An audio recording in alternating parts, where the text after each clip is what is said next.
भारत के प्रमुख समाज सुधारकों में से राजा राम मोहन राय का नाम सबसे ऊपर रखा जा सकता है। भारत के महान समाज सुधारक, विचारक और आधुनिक भारत के निर्माताओं में से वे एक थे। उन्हें अक्सर भारतीय पुनर्जागरण का अग्रदूत कहा जाता था। उनका जन्म 22 मई 1772 को पश्चिम बंगाल में हुआ था। राजा राम मोहन राय ने भारतीय समाज में सुधार के लिए महत्वपूर्ण कार्य किए। वे सती प्रथा के खिलाफ थे, जिसमें विधवाओं को उनके पति की मृत्यु के बाद उनकी चिता पर ही जला दिया जाता था। उन्होंने इस क्रूर प्रथा को समाप्त करने के लिए कड़ा संघर्ष किया था, जिसके परिणाम स्वरूप 1829 में ब्रिटिश सरकार ने सती प्रथा को गैरकानूनी घोषित कर दिया था। संवाद कौमुदी नामक एक पत्रिका की शुरुआत राजा राम मोहन राय ने ही की थी। ये हैं मोहनदास करमचंद गांधी, जिन्हें महात्मा गांधी के नाम से जाना जाता है। भारतीय स्वतंत्रता संग्राम के प्रमुख नेता और अहिंसा के सिद्धांत के प्रणेता थे। उनका जन्म 2 अक्टूबर 1869 को गुजरात के पोरबंदर में हुआ था। उनका जीवन भारतीय समाज और राजनीति में एक महत्वपूर्ण परिवर्तन का प्रतीक है। उन्हें भारत के राष्ट्रपिता के रूप में सम्मानित किया जाता है। गांधी जी 1915 में भारत लौटे थे। इससे पहले वो दक्षिण अफ्रीका चले गए थे। भारत लौटने के बाद भारतीय स्वतंत्रता संग्राम में सक्रिय रूप से भाग लेना शुरू किया। उन्होंने किसानों और मजदूरों के अधिकारों के लिए आवाज़ें उठाई और चंपारण सत्याग्रह 1917 में और खेड़ा सत्याग्रह 1918 में जैसे आंदोलनों का नेतृत्व किया। उन्होंने ब्रिटिश शासन के खिलाफ असहयोग आंदोलन 1920 में, सविनय अवज्ञा आंदोलन 1930 में और भारत छोड़ो आंदोलन 1942 का नेतृत्व किया था, जिनमें लाखों भारतीयों ने भाग लिया था। गांधी जी का सबसे बड़ा योगदान उनके अहिंसा और सत्याग्रह के सिद्धांत थे। 30 जनवरी 1948 को नाथूराम गोडसे ने गांधी जी की गोली मारकर हत्या कर दी थी। गांधी जी की मृत्यु भारत और पूरी दुनिया के लिए एक बहुत बड़ा धक्का था। उनकी शिक्षाएं और उनके सिद्धांत आज भी लोगों को प्रेरित करते हैं। स्वामी विवेकानंद, जिनका बचपन का नाम नरेंद्र नाथ दत्त था, भारतीय समाज सुधारक, महान संत और हिंदू धर्म के प्रमुख दार्शनिक थे। उनका जन्म 12 जनवरी 1863 को कोलकाता में हुआ था। उनके विचार और शिक्षाएं भारतीय युवाओं के लिए आज भी प्रेरणा का स्रोत मानी जाती हैं। उन्होंने भारत की समृद्ध आध्यात्मिक विरासत को विश्व स्तर पर प्रस्तुत किया था और वेदांग और योग के सिद्धांतों का दुनिया भर में प्रचार प्रसार किया था। स्वामी विवेकानंद ने 1893 में शिकागो में आयोजित विश्व धर्म महासभा में भारत और हिंदू धर्म का प्रतिनिधित्व किया था। अपने उद्घाटन भाषण की शुरुआत उन्होंने अमेरिका के मेरे भाइयों और बहनों से की थी, जिससे पूरी सभा मंत्रमुग्ध हो गई थी। उनके इस भाषण ने न केवल भारत की समृद्ध सांस्कृतिक और धार्मिक विरासत को विश्व मंच पर लाया, बल्कि उन्हें अंतर्राष्ट्रीय स्तर पर ख्याति दिलाई। उन्होंने अपने भाषण में वेदांग और योग के सिद्धांतों पर प्रकाश डाला और दुनिया को बताया कि भारत का आध्यात्मिक ज्ञान कितना गहरा और व्यापक है। 1897 में स्वामी विवेकानंद ने ही रामकृष्ण मिशन की स्थापना की थी, जिसका उद्देश्य मानवता की सेवा और समाज में शिक्षा, स्वास्थ्य और सेवा के क्षेत्र में काम करना था। रामकृष्ण मिशन ने भारतीय समाज में सुधार, जागरूकता लाने का काम किया और आज भी ये संगठन विश्व भर में अपनी सेवाएं दे रहा है। स्वामी विवेकानंद के विचार और शिक्षाएं आज भी अत्यधिक प्रासंगिक हैं। उन्होंने समाज में जागरूकता लाने और व्यक्तियों को आत्मनिर्भर और आत्मविश्वासी बनाने के लिए प्रेरित किया है।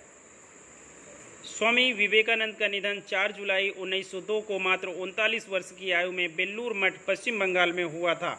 लेकिन उनकी शिक्षाएं और उनके विचार आज भी करोड़ों लोगों के जीवन का मार्गदर्शन कर रहे हैं। ये हैं भारतीय समाज सुधारक स्वामी दयानंद सरस्वती। भारत के एक महान संत, समाज सुधारक और आर्य समाज के संस्थापक थे। वे वेदों के प्रबल समर्थक थे और उनका जीवन भारतीय समाज में व्याप्त अंधविश्वास, रूढ़िवादिता और सामाजिक बुराइयों को समाप्त करने के लिए समर्पित था। स्वामी दयानंद ने भारतीय समाज में सुधार और जागरूकता लाने के लिए वेदों के ज्ञान और सत्य की आवश्यकता पर जोर दिया था। स्वामी दयानंद सरस्वती का जन्म 12 फरवरी 1824 को गुजरात के टंकारा नामक स्थान पर हुआ था। उनका असली नाम मूल शंकर था। स्वामी दयानंद ने 1875 में आर्य समाज की स्थापना की, जिसका उद्देश्य समाज में व्याप्त अंधविश्वास, जातिवाद, बाल विवाह, सती प्रथा और मूर्ति पूजा जैसी सामाजिक बुराइयों को समाप्त करना था। आर्य समाज का आदर्श वाक्य था कृण्वन्तो विश्वमार्यम, जिसका अर्थ है संपूर्ण विश्व को श्रेष्ठ बनाना। आर्य समाज ने वेदों के आधार पर समाज में सुधार की बात की और सत्य, धर्म और विज्ञान को जीवन का आधार माना है।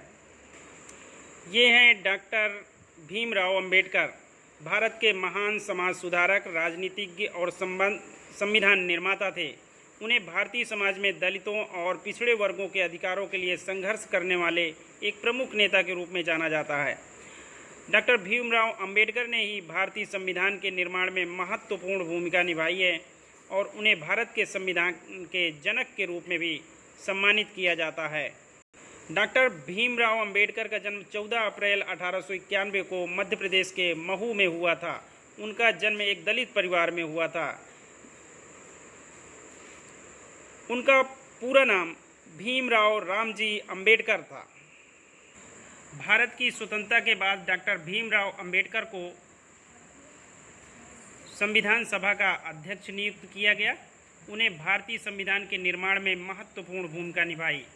उनका संविधान समानता, स्वतंत्रता और न्याय पर आधारित था, जिसमें सभी नागरिकों के लिए समान अधिकारों का प्रावधान किया गया है।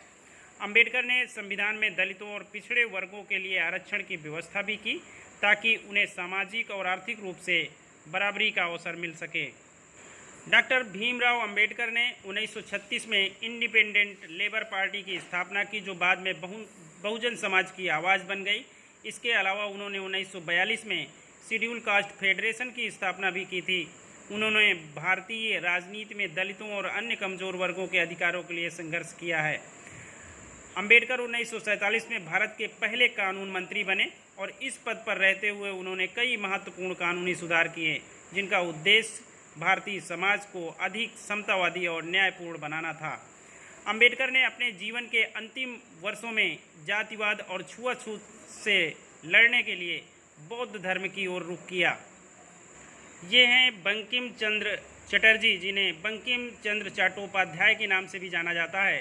बंगाली साहित्य के महान लेखक, कवि और उपन्यासकार थे, जिन्हें आधुनिक बंगाली साहित्य का जनक भी माना जाता है। वे भारतीय राष्ट्रवादी आंदोलन के अग्रणी साहित्यकारों में से एक थे और उन्हें वंदे मातरम गीत के रचयिता के रूप में भी जाना जाता है, जो भारतीय स्वतंत्रता संग्राम के दौरान एक प्रेरणादायक मंत्र बन गया था।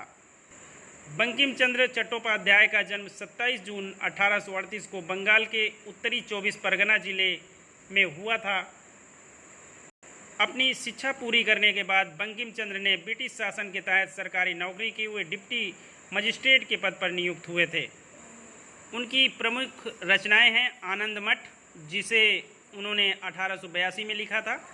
1865 में उन्होंने दुर्गेश नंदिनी नामक पहला उपन्यास लिखा था। कपाल कुंडला ये उनका सर्वश्रेष्ठ रचनाओं में से एक है। ये उपन्यास उन्होंने 1866 में लिखा था। देवी चौधरानी, इस उपन्यास की रचना उन्होंने 1884 में की थी और 1873 में विश्व वृक्ष नामक एक सामाजिक उपन्यास लिखा था, जो पारिवारिक मुद्दों पर आधारित था। ये हैं ज्योतिराव गोविंदराव फुले, भारत के एक महान समाज सुधारक, विचारक और कार्यकर्ता थे, जिन्होंने समाज में व्याप्त जातिवाद, अंधविश्वास और अन्याय के खिलाफ कड़ा संघर्ष किया।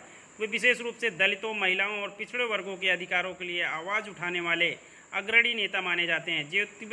ज्योतिराव फुले और उनकी पत्नी सावित्रीबाई फुले ने शिक्षा और समाज सुधार के क्षेत्र में महत्वपूर्ण कार्य किए और भारतीय समाज में एक नई जागरूकता लाई। ये हैं बाबा आमटे, भारत के महान समाजसेवी और मानवतावादी नेता थे, जिन्हें विशेष रूप से कुष्ठ रोगियों के पुनर्वास और उनकी सेवा के लिए जाना जाता है। उनका असली नाम मुरलीधर देवीदास आमटे था, लेकिन वे बाबा आमटे के नाम से प्रसिद्ध हुए। बाबा आमटे ने अपना जीवन समाज के कमज़ोर और पिछड़े वर्गों की सेवा के लिए समर्पित किया और मानवता की सेवा को अपना सबसे बड़ा धर्म माना। बाबा आमटे का जन्म 26 दिसंबर 1914 को महाराष्ट्र के वर्धा जिले में हुआ था। उनका परिवार समृद्ध और प्रभावशाली था। 1951 में बाबा आमटे ने आनंद वन नामक एक पुनर्वास केंद्र की स्थापना की थी जो कुष्ठ रोगियों के लिए समर्पित था। ये केंद्र महाराष्ट्र के चंद्रपुर जिले में स्थापित किया गया था। आनंदवन में बाबा आमटे ने कुष्ठ रोगियों के इलाज, पुनर्वास और रोजगार के साधनों का प्रबंध किया। ये केंद्र आज भी कुष्ठ रोगियों और विकलांग लोगों के लिए एक प्रमुख स्थान है जहां उन्हें सम्मानजनक जीवन जीने का मौका मिलता है।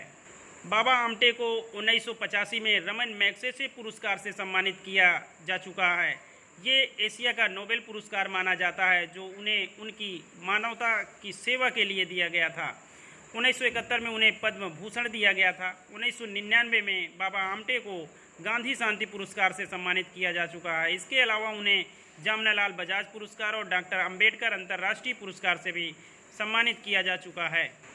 ये हैं धोंडो केशव कर्वे, जिन्हें महर्षि कर्वे के नाम से भी जाना जाता है। भारत के महान समाज सुधारक, शिक्षाविद और महिलाओं के अधिकारों के समर्थक थे। वे विशेष रूप से महिलाओं की शिक्षा और विधवा पुनर्विवाह के लिए जाने जाते हैं और कर्वे ने अपना जीवन भारतीय समाज में महिलाओं के लिए शिक्षा, स्वतंत्रता और सम्मान की दिशा में सुधार लाने के लिए समर्पित कर दिया था। इनका जन्म 18 अप्रैल 1858 को महाराष्ट्र के रत्नागिरी जिले में हुआ था। ये हैं ईश्वरचंद विद्यासागर, एक प्रमुख भारतीय समाज सुधारक, शिक्षाविद और बंगाली लेखक थे जो विशेष रूप से महिलाओं की शिक्षा और विधवा पुनर्विवाह के लिए उन्होंने लंबा संघर्ष किया था। उन्हें भारतीय समाज में सुधारक और आधुनिक बंगाल का एक महान विचारक माना जाता है। ईश्वरचंद विद्यासागर का जन्म 26 सितंबर 1820 को पश्चिम बंगाल के बर्धमान जिले के बोईपुर गांव में हुआ था। उनके पिता का नाम दुर्गादास बनर्जी था जो एक साधारण शिक्षक थे। विद्यासागर ने अपनी प्रारंभिक शिक्षा अपने गांव में ही प्राप्त की थी। बाद में कलकत्ता, जो अब कोलकाता के नाम से जाना जाता है, के संस्कृत कॉलेज में अध्ययन किया था। ईश्वरचंद विद्यासागर ने भारतीय समाज में कई कुरीतियों और असमानताओं के खिलाफ आवाज़ उठाई थी। उनके कई योगदान आज भी याद किए जाते हैं। उन्होंने महिलाओं की शिक्षा के प्रति अपने जीवन को समर्पित किया और 1857 में महिलाओं के लिए स्कूलों की स्थापना की और समाज में महिला शिक्षा को प्रोत्साहित किया। विद्यासागर ने विधवाओं के पुनर्विवाह के लिए आंदोलन चलाया। उस समय विधवाओं की स्थिति अत्यंत दयनीय थी। विद्यासागर ने जातिवाद, अंधविश्वास और छुआछूत के खिलाफ भी आवाज़ उठाई। उन्होंने समाज में समानता और न्याय की दिशा में कई कदम उठाए। विद्यासागर एक उत्कृष्ट लेखक भी थे। उन्होंने कई शिक्षाप्रद पुस्तकें और निबंध लिखे जिनमें बंगाली भाषा में सुधार और साहित्य का विकास भी शामिल था। उनके द्वारा लिखित बंगाली व्याकरण और उदयन और चंद्रवती जैसी रचनाएं आज भी अत्यंत लोकप्रिय हैं। विनोबा भावे भारत के प्रमुख स्वतंत्रता सेनानी, समाज सुधारक और गांधीवादी विचारधारा के अनुयायी थे। उनका जन्म 11 सितंबर 1895 को महाराष्ट्र के कोंकण क्षेत्र में हुआ था। विनोबा भावे का असली नाम विनायक नरहरि भावे था, लेकिन वे विनोबा के नाम से प्रसिद्ध हुए। विनोबा भावे ने महात्मा गांधी से प्रेरित होकर अहिंसा, सत्य और निस्वार्थ सेवा के सिद्धांतों को अपने जीवन का आधार बनाया। उन्होंने भारतीय स्वतंत्रता संग्राम में भाग लिया और बाद में समाज सुधार के क्षेत्र में महत्वपूर्ण योगदान दिया। विनोबा भावे का सबसे प्रमुख और प्रभावशाली आंदोलन भूदान आंदोलन था, जिसकी शुरुआत उन्होंने 1951 में तेलंगाना के पोचमपल्ली गांव से की थी। इस आंदोलन का उद्देश्य जमींदारों और धनवान किसानों से स्वेच्छा से भूमि दान करवाकर गरीब और भूमिहीन किसानों को दान देना था। ये आंदोलन समाज में समता और न्याय की स्थापना की दिशा में एक बहुत बड़ा कदम था। उन्होंने लगभग 44 लाख एकड़ भूमि का दान एकत्रित किया था।